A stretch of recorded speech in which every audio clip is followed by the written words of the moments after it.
Hola amigos, ¿cómo están? Bienvenidos a MBA, más Vida Animal Contacto Cuántico, y hoy tenemos el gusto, como siempre, el placer de recibir a Alejandro Vargas, quien es medium contactado y escritor y parte de este bendecido equipo. ¿Cómo estás, querido? Bienvenido. Bien, y un saludo para todo el auditorio.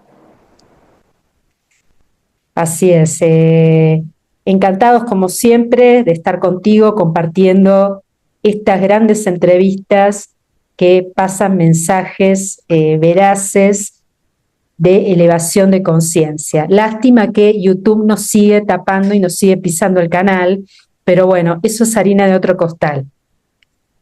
Quería comentar que a veces cuando subo el video, estoy viendo cómo entran los likes y se ve que entran likes y el número sigue siendo exactamente el mismo. Por ejemplo, por decir un número, 70, 70, 70, y se ve que entran los likes y el número sigue así, hasta que después de un rato largo de que ya entraron un montón de likes y el número no se modifica, recién ahí pasaría a ser 80.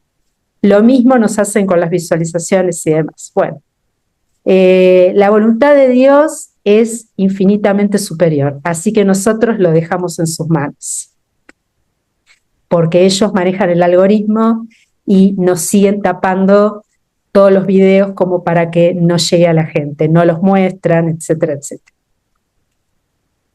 Les queremos contar a la audiencia que hoy tenemos a un personaje muy particular, muy famoso a través del tiempo a nivel mundial, un científico altamente reconocido, uno de los mejores científicos de todos los tiempos, y estamos hablando de Isaac Newton.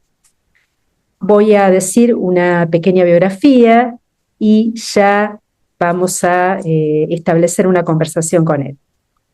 Isaac Newton nació el 4 de enero de 1643 en Londres y el 31 de marzo de 1727 trascendió. Fue un físico, teólogo, investigador, alquimista y matemático inglés. Es autor de Philosophiae Naturalis Principia Mathematica, más conocido como Los Principia, donde él escribe la ley de la gravitación universal y estableció las bases de la mecánica clásica mediante las leyes que llevan su nombre.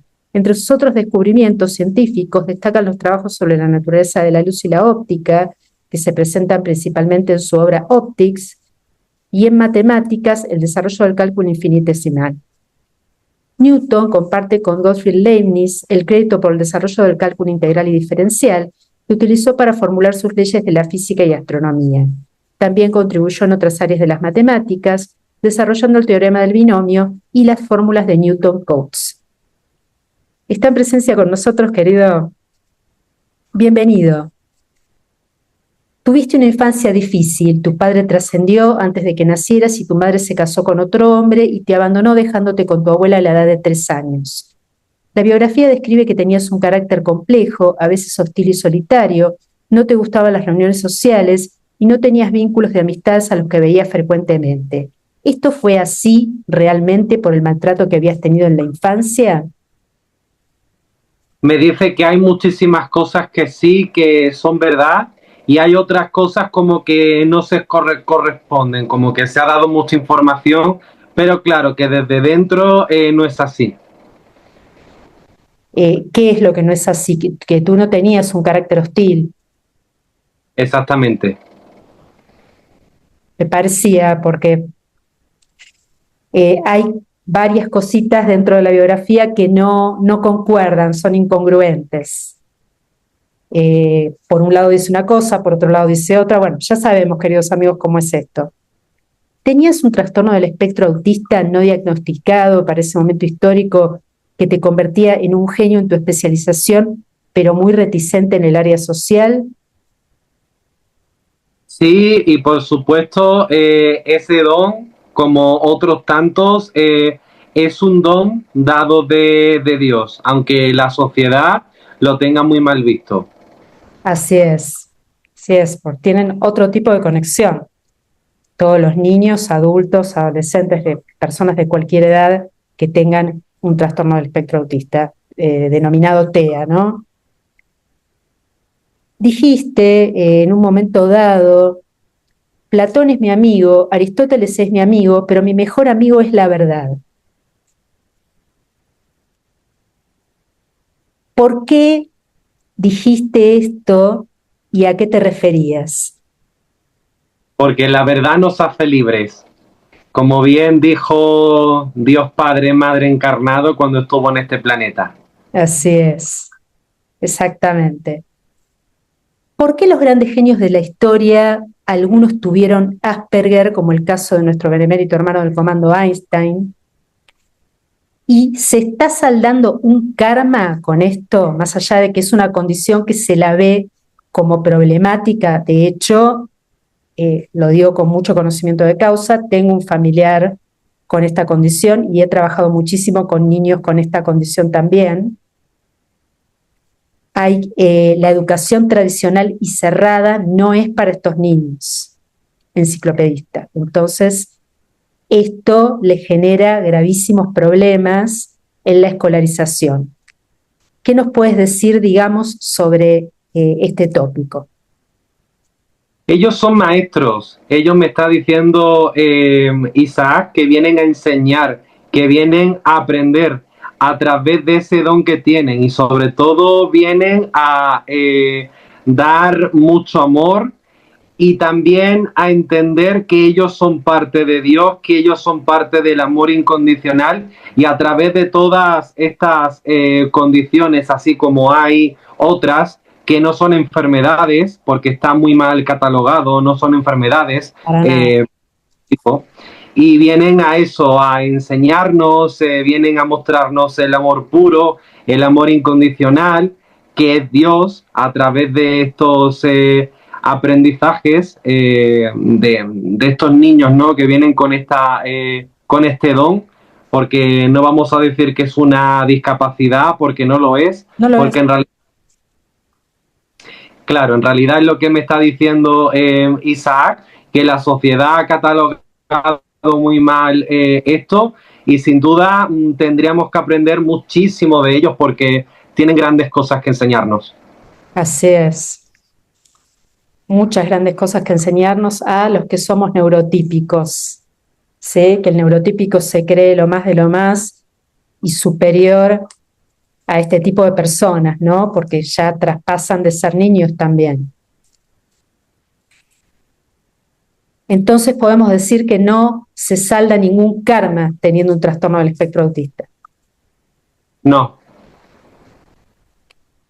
Es veraz que los niños que tienen TEA de moderado a severo con muy poco desarrollo del lenguaje, he tenido un alumno e hijo de una amiga en este caso, con un TEA de severo, tenía este niño, pueden ver entidades que el promedio de los humanos no ven. Este niño, a mí me contaba su madre, que era amiga mía, que dentro del lenguaje que él tenía, que a veces manejaba frases de 3, 4, 5 palabras, o a veces decía una sola, siendo un indio ya grande, a veces señalaba una ventana y demás y decía monstruo. Entonces iba la madre a mirar y obviamente no había nada.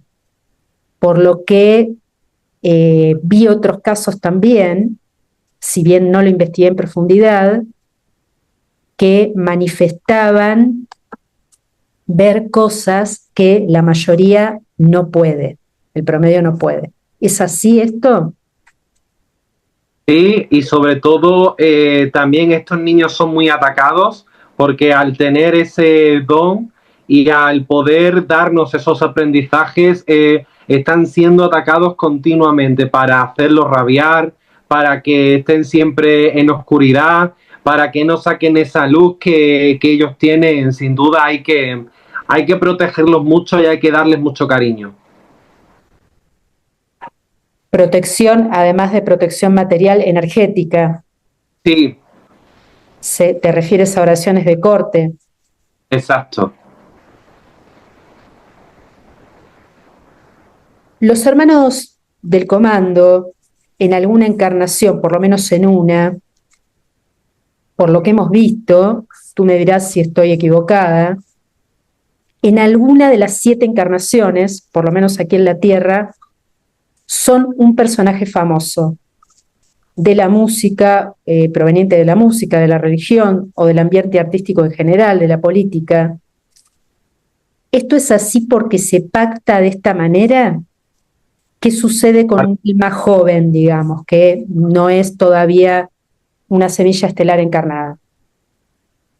Sí, claro que sí, entre eso se pacta, porque hay personas que digamos que han pactado ser conocidas para a nivel mundial, a nivel de la fama, pasar el mensaje, dar una enseñanza, dar un aprendizaje. Eso está ya dentro del plan divino.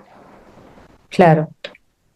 Y en el caso de un alma joven, que no es un hermano del comando todavía porque no tiene suficiente evolución o desarrollo, ¿también puede suceder esto o no?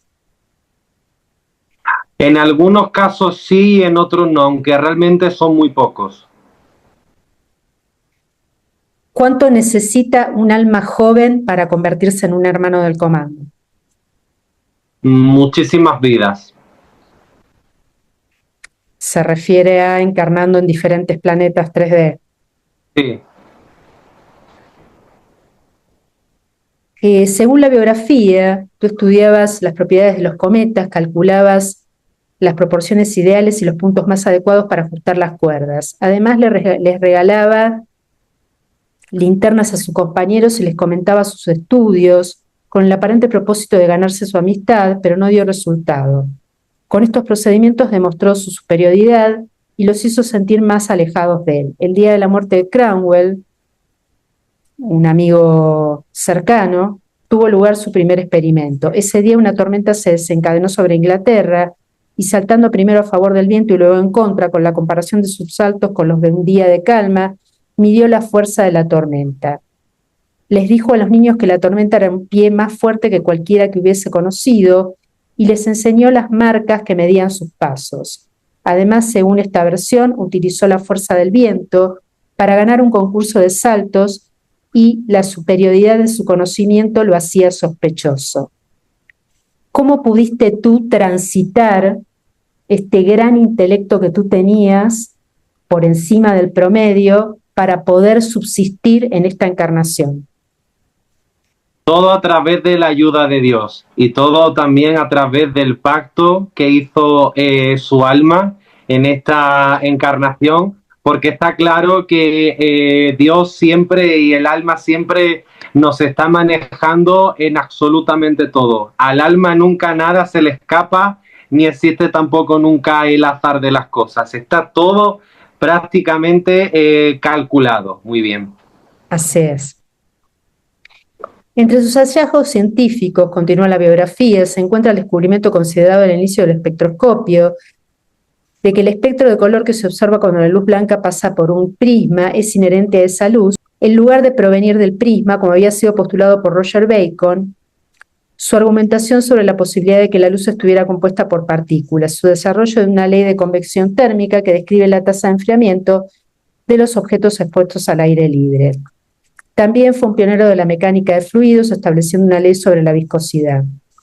Newton fue el primero en demostrar que las leyes naturales que gobiernan el movimiento en la Tierra y las que gobiernan el movimiento de los cuerpos celestes son las mismas. Es, a menudo, calificado como el científico más grande de todos los tiempos y su obra como la culminación de revolución científica. ¿Por qué en ese momento histórico, en esta encarnación, tuviste que revolucionar la ciencia? ¿Qué relación tuvo esta encarnación con la anterior? Porque digamos que en las anteriores él también practicó la misma profesión, fue aprendiendo durante esas vidas anteriores y es como que era en esta vida donde tenía que dar el salto a la fama y digamos que era donde se tenía que dar conocido, que todo eso lo logró a través de las anteriores vidas que transitó en este planeta. Claro. ¿Fue tu última encarnación esta? Dice que tuvo otras varias más. ¿En la Tierra o en otros planetas? en otros planetas. Ajá. Pero en la Tierra fue la última. Sí, ¿Eres maestro ascendido entonces? sí. Claro. ¿En qué momento ascendiste, digamos, no pido que des una fecha, obviamente, pero después de encarnar como Newton aquí, estuviste en otros planetas entonces? Sí, claro que sí. Me dice que ya dejó de reencarnar como en el siglo XX, más o menos. Ajá, perfecto.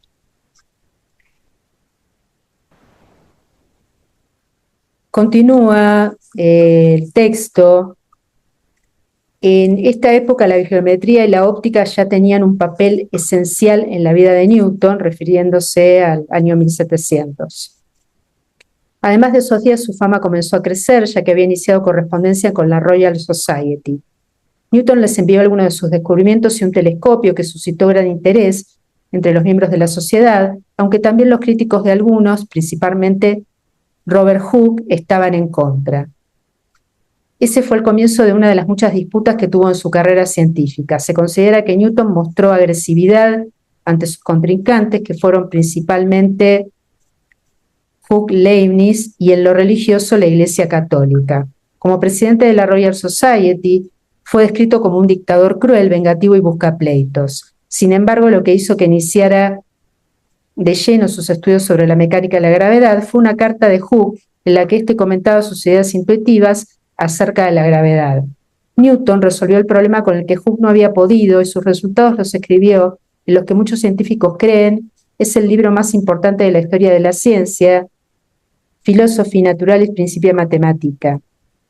Además de tus contrincantes científicos, porque también eras opositor a la Iglesia Católica. ¿Es verdad, digamos, que tú tenías este nivel tan alto de competencia con otros colegas? Sí, claro que sí. Por supuesto, como siempre, tenía como varios contrincantes y a través de ellos también tenía muchísimos ataques, que por supuesto no se lo pusieron nada fácil en muchos momentos. Claro. ¿Por qué eras opositor a la Iglesia Católica? Porque él siempre supo que el camino a Dios no estaba nunca ni en una iglesia ni tampoco estaba en ninguna religión, porque él siempre sabía que Dios no era un Dios de esclavos, Dios era un Dios libre, un Dios de libertad y un Dios de amor. Y ya sabemos lo que hacen las religiones, queridos amigos, creando falsos dogmas, diciéndole a la gente que son pecadores, que son siempre culpables, ¿sí? Para que estén vibrando con la culpa, con el miedo, de que Dios tiene ira y todas esas barbaridades y falsedades. ¿Fuiste un dictador cruel y vengativo como presidente de la Royal Society? Dice que tuvo que sacar carácter muchísimas veces, pero era por defender la verdad y también por poner límites con algunas personas. Sí. Como ya lo dijimos otras veces, con la oscuridad no se puede ser blando. ¿Sí? Hay que mostrar las uñas porque si no, no hay otra manera.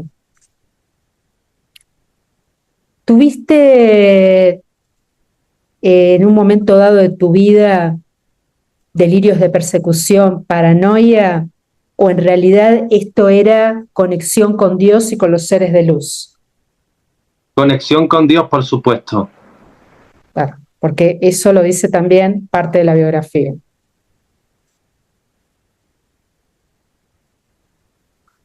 Dice la biografía, entre sus intereses más profundos se encontraba la alquimia y la religión, temas en los que sus escritos sobrepasan con mucho en volumen a sus escritos científicos. Entre sus opiniones religiosas defendía el arrianismo y estaba convencido de que las Sagradas Escrituras habían sido violentadas para sustentar la doctrina trinitaria. Esto le causó graves problemas al formar parte del Trinity College en Cambridge y sus ideas religiosas impidieron que pudiera ser director del college. Entre sus estudios alquímicos se encontraban temas esotéricos como la transmutación de los elementos, la piedra filosofal y el elixir de la vida. ¿Qué hay de verdad en esto? ¿Tú estabas en contra realmente tú pensabas, basándote en la Biblia, que la Trinidad, Padre, Hijo, Dios Padre, Hijo y Espíritu Santo, Madre también, en realidad era falso porque lo postulaba la Iglesia Católica? Él dice que sabía que había que estaba la Trinidad, pero lo que no estaba de acuerdo era en cómo la Iglesia estaba utilizando eso, digamos, en contra de la humanidad. Lo que quiere decir, en términos de la Biblia, en términos de las Sagradas Escrituras, eso era de todo lo que él iba en contra. Claro, pero acordamos con que Dios es Padre, Hijo y Espíritu Santo, o sea, es un ser multidimensional. Sí, es verdad que la curia utiliza siempre para el otro lado todo, ¿no? Como la Biblia, que lean la Biblia, busquen en la Biblia, y la Biblia es un libro, no nos vamos a cansar de repetir, altamente tergiversado. En cuanto al elixir de la vida, ¿cuál es realmente el elixir de la vida aquí en la Tierra, en esta 3D? Dios, Dios es el elixir de todo y Dios siempre es el camino a todo.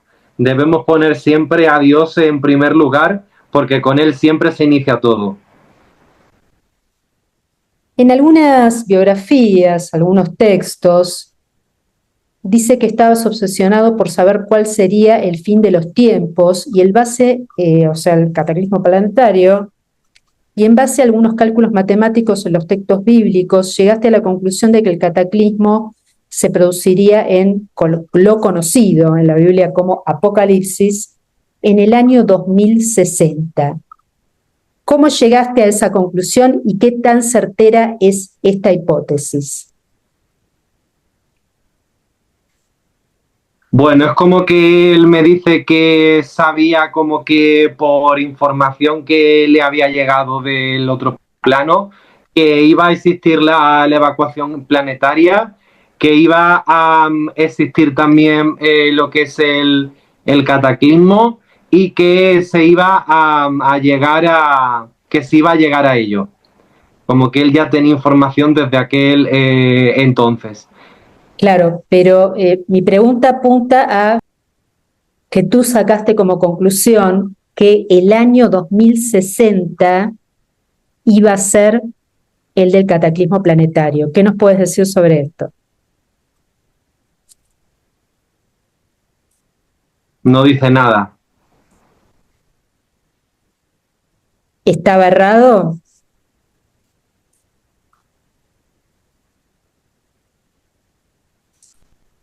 Dice que sí.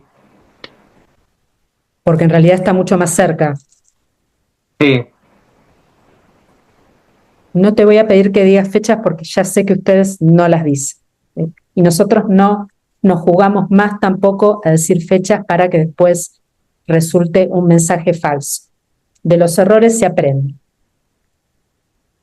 El matemático y físico Joseph-Louis Lagrange dijo que Newton fue el más grande genio que ha existido y también el más afortunado, dado que una sola vez se puede encontrar el sistema que rige el mundo. ¿Cuál es en realidad el sistema que rige el mundo, este planeta? Dios, Padre, Madre, todo el universo, que es lo mismo, y el infinito amor que Dios nos da cada día. Perfecto. Newton había descubierto los principios de su cálculo diferencial e integral hacia 1665-1666 y durante el decenio siguiente elaboró al menos 3 enfoques diferentes de su nuevo análisis. Newton y Leibniz protagonizaron una agria polémica sobre la autoría del desarrollo de esta rama de la matemática. Los historiadores de la ciencia consideran que ambos desarrollaron el cálculo independientemente, si bien la notación de Leibniz era mejor y la formulación de Newton se aplicaba mejor a problemas prácticos. La polémica dividió aún más a los matemáticos británicos y continentales. Sin embargo, esta separación no fue tan profunda como para que Newton y Leibniz dejaran de intercambiar resultados. ¿Cómo fue entonces esto? ¿La autoría fue de los dos?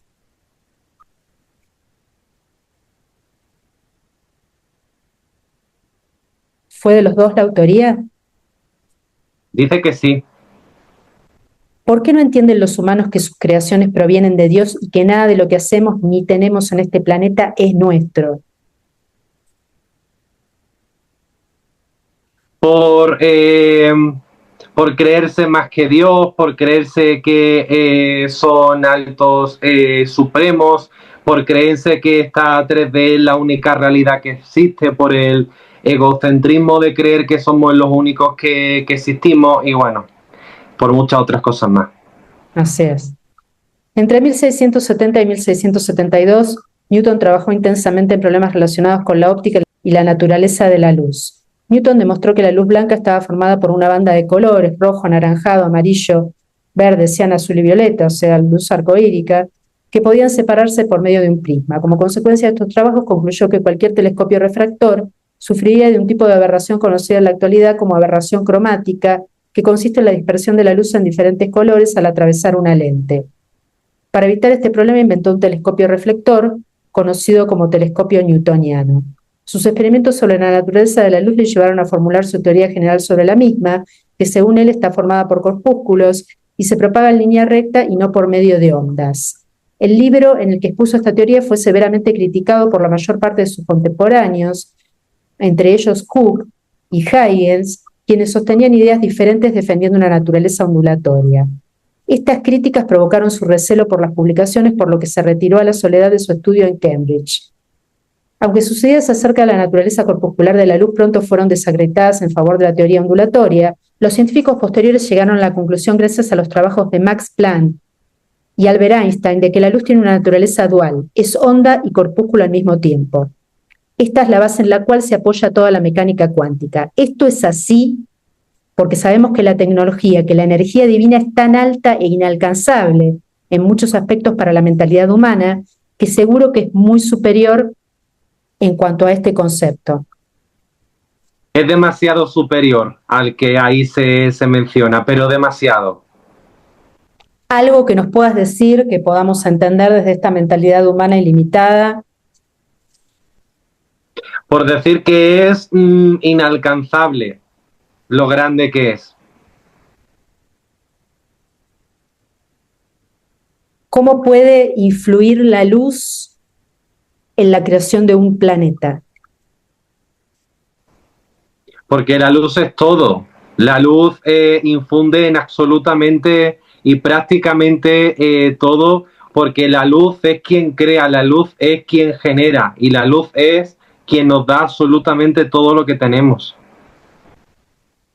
¿Cómo la podemos definir entonces a la luz desde la altísima tecnología que es Dios? Tecnología y científica, ¿no? Además, Suprema. como lo que decimos siempre en realidad. Bernard Cohen afirma que el momento culminante de la revolución científica fue el descubrimiento realizado por Isaac Newton de la ley de la gravitación universal. Con una simple ley, Newton dio a entender los fenómenos físicos más importantes del universo observable, explicando las 3 leyes de Kepler. Dados estos conceptos, ¿hasta qué punto la humanidad va a avanzar científica y tecnológicamente, dado que falta, por lo que sabemos, muy poco para la evacuación planetaria? ¿Podemos esperar algo más de lo que conocemos hasta ahora en beneficio de todos los seres vivos y el planeta? Realmente muy poco avance de la humanidad, realmente poco. Habrá algunos que sí, que avanzarán y hay otros pues que se van a seguir manteniendo en la comodidad. Sí, por supuesto, Dios Padre Madre nos va a proveer de todo lo que necesitamos para cuando llegue el momento. Vamos a seguir teniendo muchísimas herramientas. Ahora está claro, cada uno decide si la escoge o la deja, pero quienes estén suficientemente preparados, por supuesto que las tomarán. ¿Qué herramienta tecnológica de aquí a la evacuación planetaria puede tener la humanidad? Que el bando negativo no esconda y no lo lleve a las bases subterráneas, ¿no? Como tantas otras cosas que hicieron.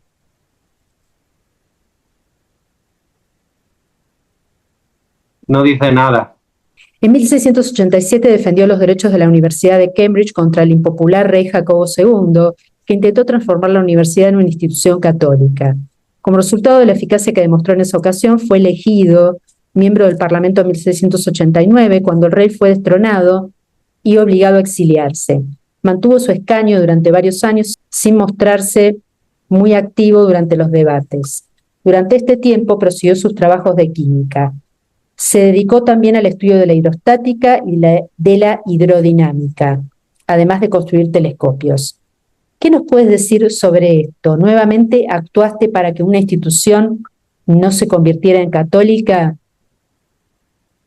Sí, claro que sí, porque él quería liberar a la gente de las religiones y hacer entender que para conectar con Dios no se necesita ni una religión ni se necesita ningún intermedio, sino entender que Dios es y que Dios está siempre presente.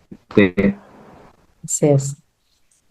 Después de haber sido profesor durante cerca de 30 años, dice la biografía, Newton abandonó su puesto para aceptar la responsabilidad de director de la moneda en 1696.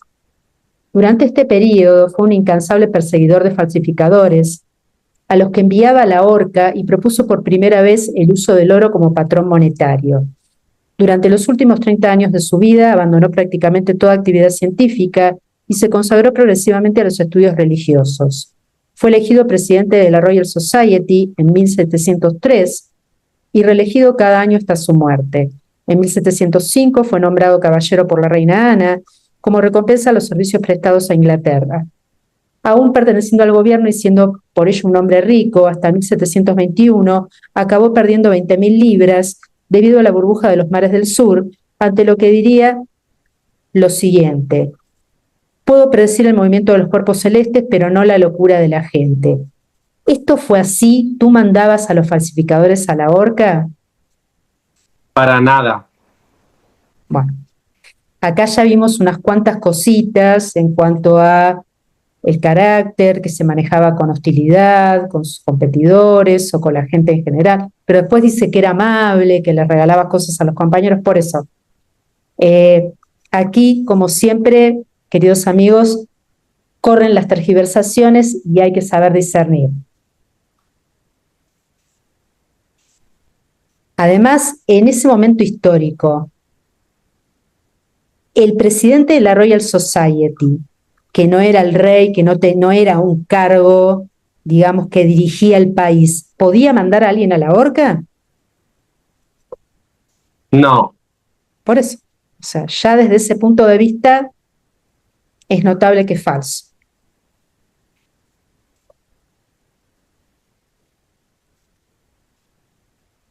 Continúa la biografía y dice lo siguiente, que tú dijiste en ese momento: no sé cómo puede ser visto por el mundo, pero en mi opinión me he comportado como un niño que juega al borde del mar y que se divierte buscando de cuando en cuando una piedra más pulida y un caracol más bonito de lo normal, mientras el gran océano de la verdad se exponía ante mí completamente desconocido.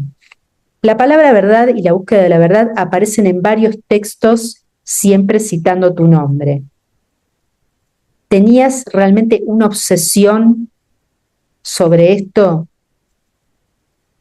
Me lo comentaste, igual lo dijiste, pero tú sabías que eras guiado por la luz, que tenías que ir en búsqueda de la verdad.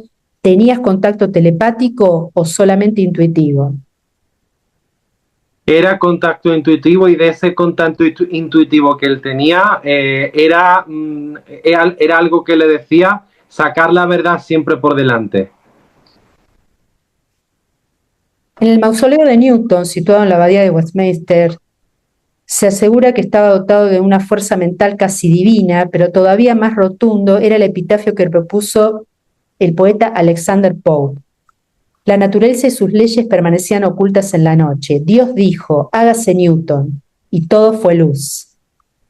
Su influencia posterior aumentó su fama gigantesca hasta convertirlo en el modelo de científico por excelencia. Algunos autores dicen que esta exclamación sobre tu persona era exagerada. ¿Qué nos puedes contestar tú estando del otro lado del velo? que es mucho más increíble de lo que él se imaginó, de todo lo que él se pensaba y de toda la información que había recibido. Ahora que está del otro lado del velo, es mucho más magnífico y mucho más grande de lo que él se pudo imaginar. Estar donde estás tú ahora, digamos, en un lugar de luz. Por supuesto. Pero esta alabanza que te hizo Alexander Pope, sabemos que los seres de luz son humildes, pero también dicen la verdad. ¿Consideras que era acertada? Por supuesto. Tenías mucho interés en la naturaleza, por eso también te dedicaste a que de una forma más secreta, por el momento histórico también de una mentalidad muy cerrada, a la alquimia. ¿Eras vegetariano? ¿Cómo considerabas a los animales? Como uno con todos nosotros, como el amor de Dios también. Ellos también provenían y provienen, por supuesto, del amor de Dios y fue un regalo que Dios nos dio al tener los animalitos aquí encarnados. Claro que sí. ¿Y tú eras vegetariano? Sí, El momento culminante en el que tú descubres la gravedad con la manzana que se te cae sobre la cabeza y tú ves que va hacia abajo y no hacia arriba y a un costado.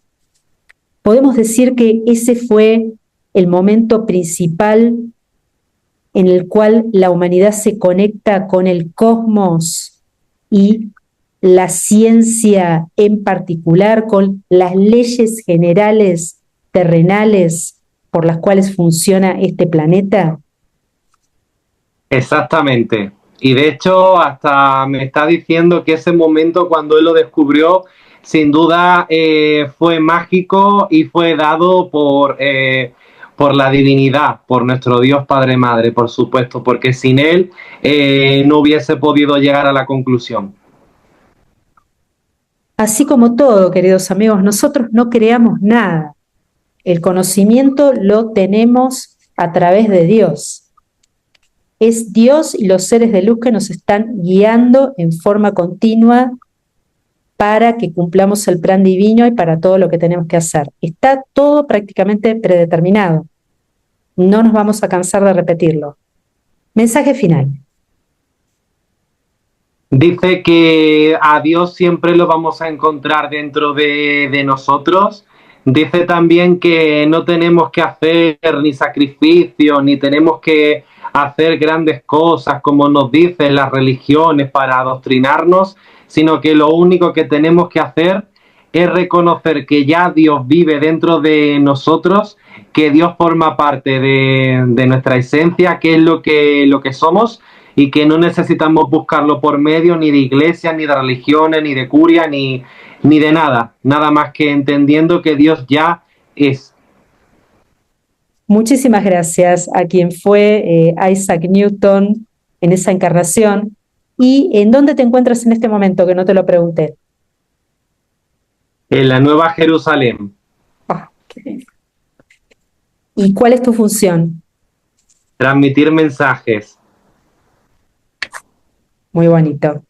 Muchas gracias, Isaac Newton, por toda esta bendecida información y a ti, querido Ale, también. Muchísimas gracias por esta canalización tan bendecida. Y a ustedes, queridos amigos, gracias por ver el video, pasar la palabra, dar su like, suscribirse. Aquellos que quieren comunicarse con Alejandro Vargas pueden hacerlo al mail alejandrovargas@gmail.com, desde Instagram compartir desde la esencia y sus libros, Tránsito de las Celebridades y Volver para Contarlo. Y recuerden compartir, que los mensajes lleguen.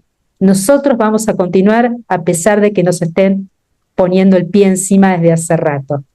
Hacemos lo que Dios nos dice y nos pide, que es continuar con nuestra misión y pasar el mensaje.